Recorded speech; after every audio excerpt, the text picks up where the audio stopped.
Alright, so back here with my 550, I want to go over kind of like the carburetors that I have on here, and because that did have quite a few different little situations with them, and I just wanted to go over that. So right here we've got, these are dual SBN 38s on a West Coast manifold. They are Sea-Doo 38s, so, and since they sit sided, like kind of facing, like kind of facing towards each other, I guess. You have to have the throttle linkage set up like this. It's kind of like what you would see on a car, not like the other kinds of linkage that you see on the carburetors that the plates sit. They both sit that way instead of facing that way, or they just kind of have a tube in between that links them together. Haven't really messed with that kind of dual carbs yet, but anyway, so you have that kind of linkage, and then this is the main carb. So this one has the pulse line to it, and it has the full pump assembly in there, and then so the fuel comes in here from your water separator, which I actually had to move because of running these carburetors, because the dual carb manifold, it's larger, so it would hit the bracket that had the rev limiter on it and everything. So I took off the rev limiter, since you do not need a rev limiter on the SPNs because they have a restrictor line built into them. So I just bought a little bit of stock from Lowe's, cut it down, drilled some holes, and then just relocated it over to here, and I cut off the rev limiter mount and everything because it's no longer necessary. And if you do have a BN style carburetor and you don't want to use the rev limiter anymore, all you have to do is install the restrictor inside of the line, which you can look up on I think PWC Today has a bunch of threads about getting rid of the rev limiter, so that's a pretty easy search if you want to do that. I would just keep the rev limiter, but once you get the 38, it already has everything set up for it, so just take out the rev limiter, and then I cut my bracket down, made this extension to move it in between where it is actually still pretty tight. We got a lot of fitment going on in here, so I did that. So the fuel comes in here and then runs through the carburetor, and then this is the return line for this carburetor. The return line goes down, and then this one on the bottom, that's the fuel in for the secondary carburetor, and then this is the return that goes down, around, and back up to the tank. So since the secondary carburetor gets fed by the return of the main carburetor, it doesn't need a pump, which is why you can kind of see the difference in the thickness. See how like this one only has, it's very thin. This one's much thicker here. So that's because that has a full pump assembly and this only has a couple pieces. So if you're using these, just make sure that you're aware of that. Don't try to put all the stuff back in here, because you really only need, just pay attention to whatever you take out. Whatever you take out, I think it's like 1 or 2 pieces. Put that back in and you should be good to go if you're rebuilding. And then these pretty cool little hardware kits that look way better than the ones that come on them with the Phillips head on them that look all gnarly and they don't work as well.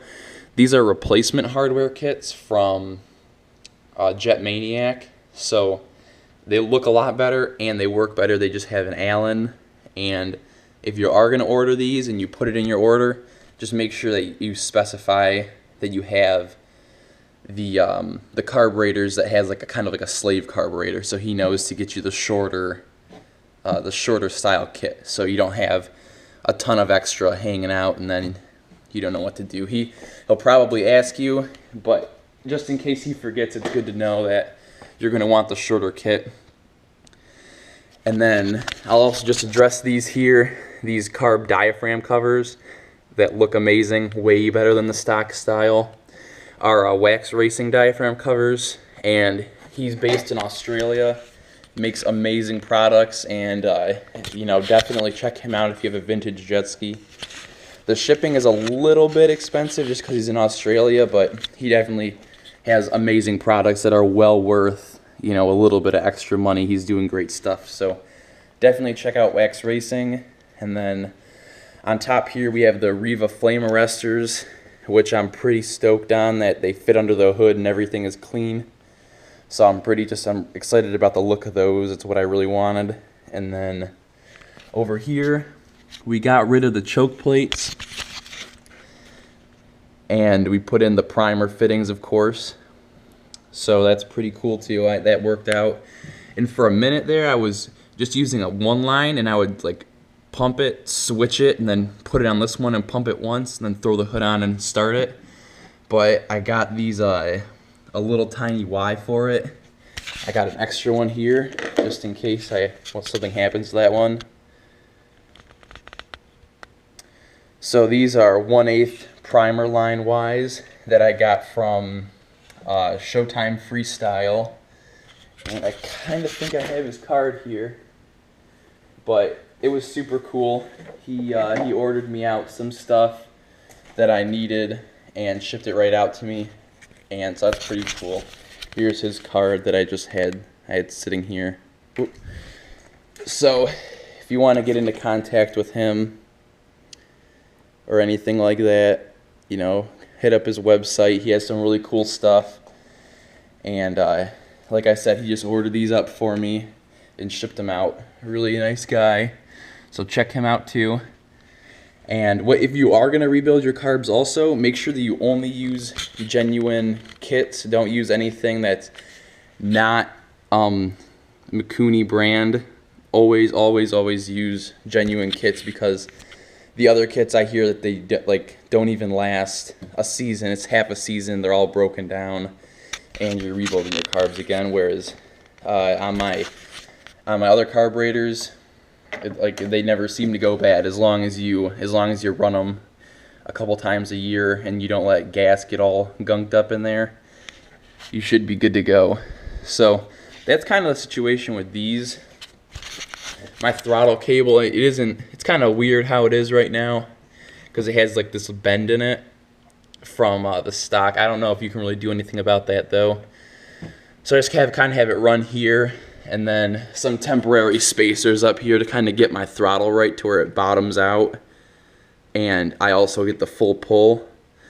So I just kind of have some shims in here just to kind of test it out, make sure that it's all working well before I make a more permanent solution that looks better. So that's kind of the setup on these. And then of course I have the JRE spacer for it also, and so yeah, it works pretty well.